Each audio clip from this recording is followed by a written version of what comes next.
Before the British Empire conquered much of Africa, before colonial borders carved through kingdoms, there was a woman they never expected to fight back.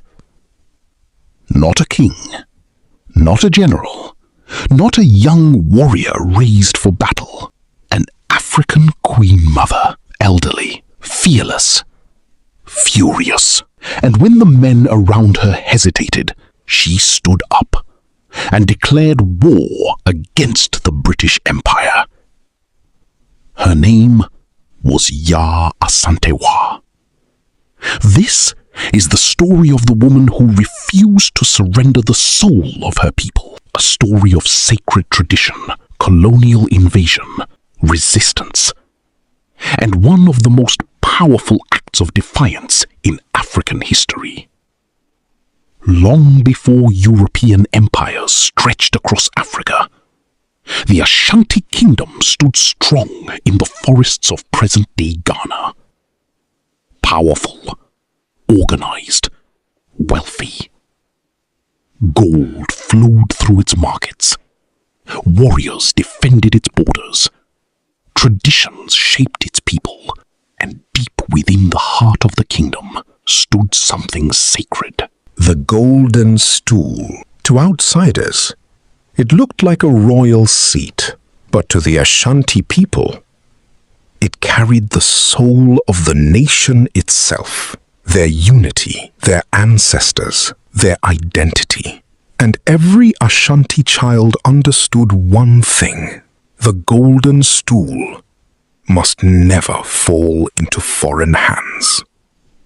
It was into this world that Yaa Asantewaa was born. She grew up during a time of strength, but also uncertainty. The world around Africa was beginning to change. European powers had arrived on the coasts, at first as traders, then missionaries, then soldiers. Across the continent, kingdoms began facing a new kind of threat, not just invasion, but control. As she grew older, Yaa Asantewaa became known for intelligence, wisdom, and leadership. In Ashanti society, queen mothers were powerful figures. They advised kings, protected traditions, influenced political decisions, and helped guide the future of the kingdom. Eventually, Yaa Asantewaa became Queen Mother of Ijisu. But while leaders tried to preserve the kingdom, British colonial ambition was growing stronger. By the late 1800s, European powers had begun dividing Africa among themselves. Territories were claimed on maps, often without the consent of African people. Kingdoms that resisted were invaded. The British wanted control of the Ashanti kingdom, its gold, its influence, its strategic power. But the Ashanti refused complete submission, and so war followed. The Anglo-Ashanti Wars became brutal struggles between an African kingdom and one of the largest empires in human history. Forests became battlefields. Villages burned.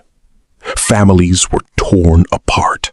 Yet resistance continued. Even when British weapons became more advanced, the Ashanti refused to surrender easily. In 1896, the British captured and exiled the Ashanti king, Prempeh I. Along with other leaders, he was taken far away from his homeland. The British believed resistance had finally been broken. They thought fear had won. They were wrong. In 1900, British Governor Frederick Hodgson made a decision that shocked the Ashanti people. He demanded the Golden Stool. To the British, it was only a throne. But to the Ashanti, this was spiritual humiliation. It was like demanding ownership over the soul of an entire nation.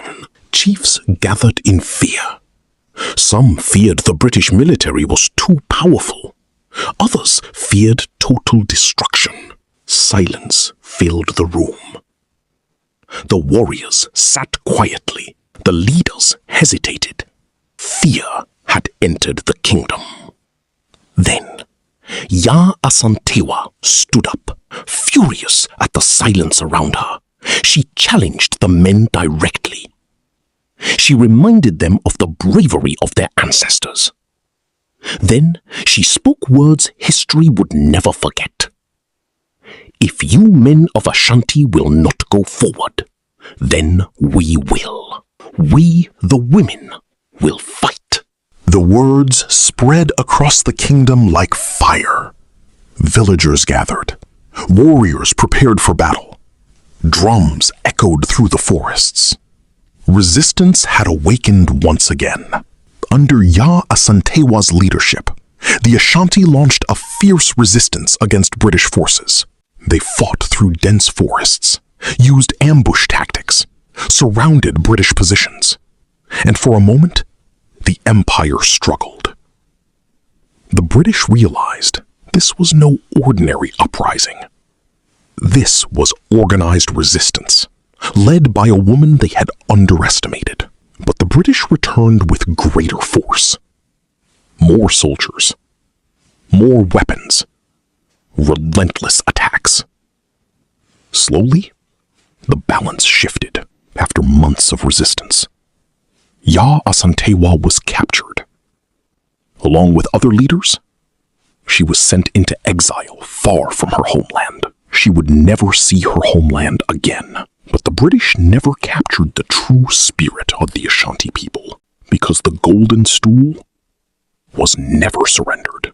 It remained hidden, protected, sacred. And so did the legacy of Yaa Asantewaa.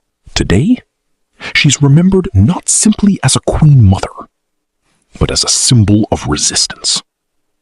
A woman who stood when others hesitated. A leader who challenged an empire.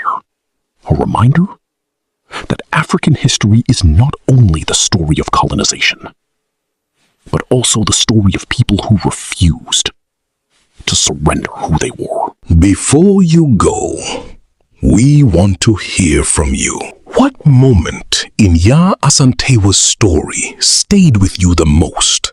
The courage? The resistance? Or the moment she stood when others feared to fight? And tell us, which powerful African story should we uncover next?